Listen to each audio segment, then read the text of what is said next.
یہ منصور ہے، ایک غریب مگر محنتی لڑکا جو ہر صبح جنگل کا رخ کرتا ہے اپنی ماں کے لیے روزی کمانے۔ وہ لکڑیاں کاٹتا ہے تاکہ گھر کا چولہا جل سکے، مگر ہر ٹوٹی شاخ جنگل کو تھوڑا سا خاموش کر دیتی ہے۔ مگر آج کچھ مختلف تھا۔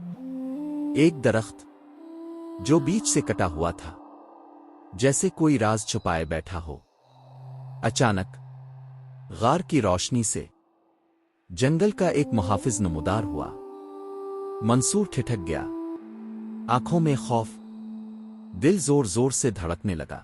بونے نے نرمی سے کہا، تم جنگل سے لیتے ہو مگر کبھی واپس نہیں دیتے۔ پرندوں کے گھر اجڑ جاتے ہیں، درخت ختم ہو جاتے ہیں۔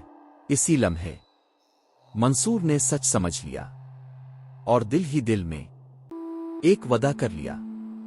اب وہ ہر درخت کے بدلے ایک نیا پودا لگاتا ہے تاکہ جنگل بھی زندہ رہے اور انسان بھی، کیونکہ فطرت کو ہماری ضرورت نہیں، ہمیں فطرت کی ضرورت ہے۔